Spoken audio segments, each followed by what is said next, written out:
hearings. And the first one is with the police department. I believe I wanted the agenda open yet, but I believe the chief's first. Yes. New Hampshire Safety, Highway Safety.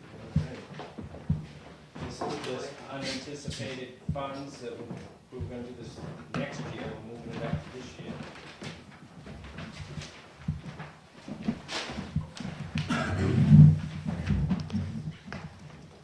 Good evening.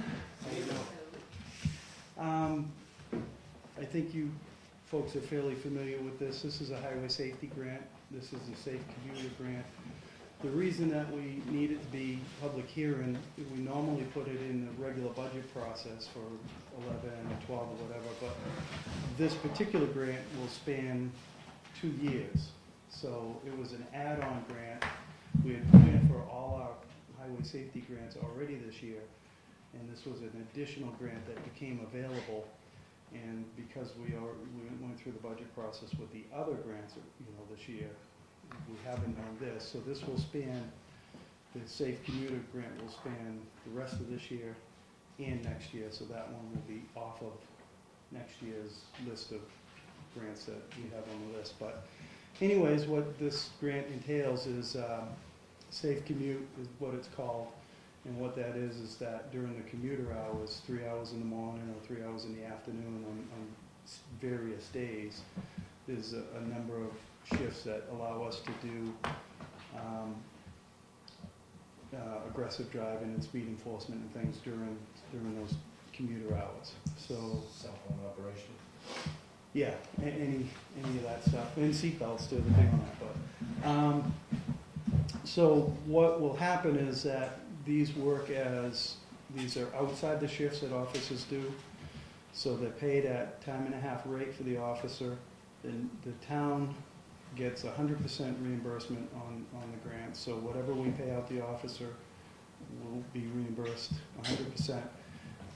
What cost we do have is obviously the cruiser, the gasoline, and going to court later, but if it involves that. But so basically everything's paid back. So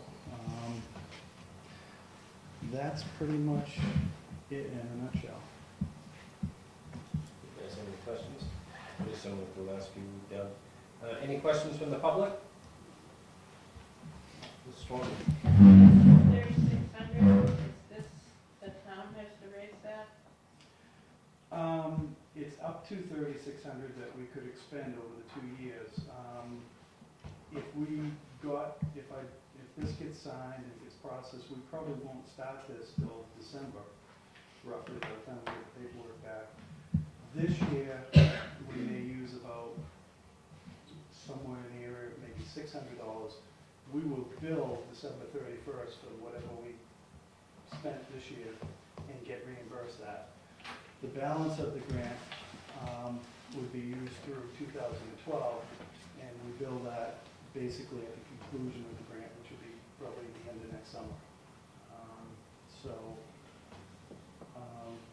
So basically, we do have to pay the officer first, but then when we get to the time breaks, I just put it in a bill for the whole amount, and they pay us back. But does the town have to raise and appropriate this money? No, they don't raise and appropriate this money, because this is coming in mid-year, not during a budget season for 2011, but it's being accepted for 2011. It's kind of like the grant that Pam has done recently for the mill sites. We got the money, we didn't know we were going to get the money, so we got the money, and that's why we have to have this public hearing under RSA 3195 to say that, okay, we're going to pay it out, and then you're going to pay us back. So we don't have to raise and appropriate it? No, like when you go to look at your capital outlay and the budget committee this year, you're not going to see that operate safe commute in that plan. Yeah. Any other questions? Mr. Burrow? As I'm finding more and more with grants, are there any strings attached to this grant? No. There's no grant that's pure 100% because, when we put an officer out there, you know, we're gonna burn gas. We possibly might have to go to court. So we have to do our part, provide him a car, provide, you know, he has to be hired, so I mean, so it's, but there's no strings attached. We don't have to do anything back. We do have to report back the numbers to them. We have to give them a report and be accountable, but there's nothing performance-wise owed to get the grant. Any other further questions? You guys all set? I'll close the public hearing. I'll make a motion to accept the $3,600 grant for highway safety. All in favor? Aye. Thank you. All right. Moving on, we'll open the next public hearing, which is the Old Maids Tavern, which is just an easement.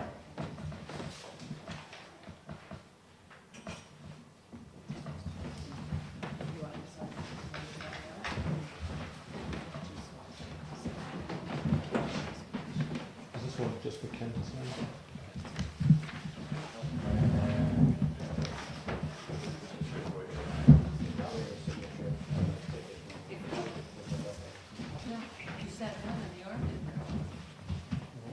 Time and effort, huh? Thanks very much.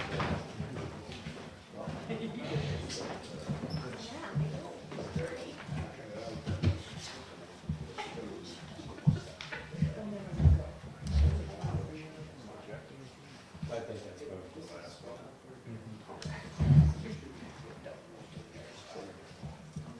This is a half-acre piece. What's the total size of that lot? Half acre. The mother lot, the whole. Oh, It's 30.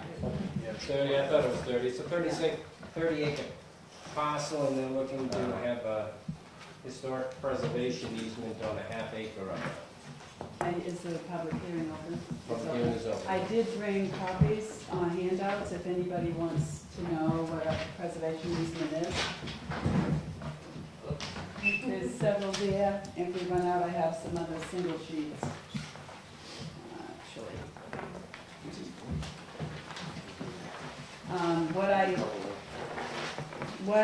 If I could just comment first, what a historic preservation easement is first, an easement is a voluntary legal agreement that conveys to a second party a partial interest or right in the property, but it does not convey the ownership. And what we're talking about is a historic preservation easement, which is the right that the owner gives the second party to protect and preserve the historic character of the property. It's a legally enforceable agreement that allows the owner of the property to retain ownership, use, and possession of a historic property while granting to anyone else the authority to protect the historic and architectural features of the property. It's a half-acre piece of property, as you said, from this larger tract. Phil actually has The map a of map. the area. It's on Old Stage Road. There's a big field. It's about a 25-acre field. And across the street from this house is a half-acre lot that was called the Old Maids Tavern. And it was real instrumental back in the late 1800s when these stagecoaches came through. They would stop there and change horses on their way to Conway. And there was a sign down there that said 1789 to 1922, I think it was, something like that. So what there is now is just an open field with some rocks. You can still see part of the foundation that's there. And what we want to do is preserve that half acre so it won't be developed. So can I see it?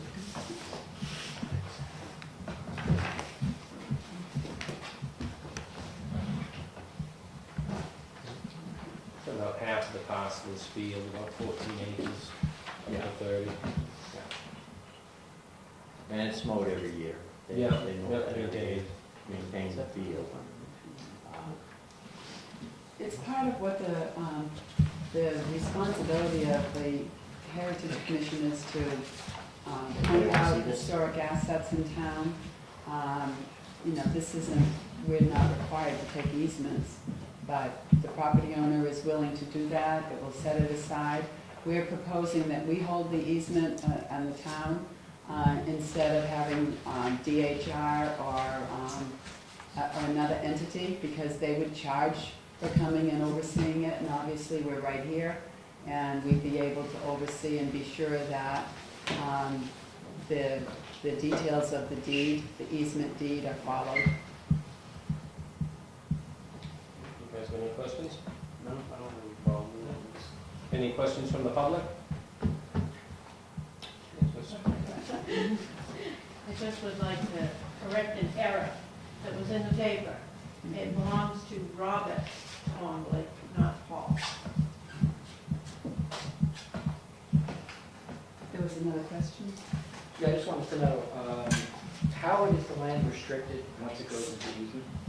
There is no restriction to the rest of it. The restriction would be just on the use of that half acre. And It's what, just an easement. so what is the restricted use? Well, it wouldn't be able to be developed or further built on. It would be protected. And that's what the owner wants to do and why he wants to give us this easement. Okay, thank you. It's about the size of a football field, a half acre.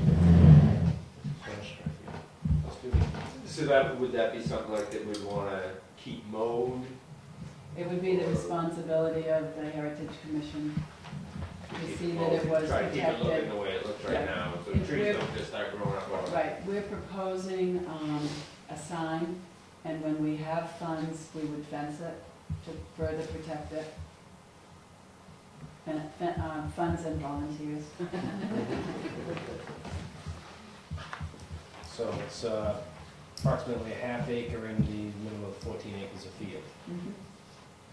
On the roadside. On the roadside, Yeah. bounded on the roadside with a stone wall, there's an opening in the stone wall where the opening to the property, to the tavern went. It's mentioned in early histories of the county. It was very well known as a tavern, famous, so to speak, was well known in the early times. And we just think it's worth designating that spot and protecting it, and we're happy that the owner wants to do that.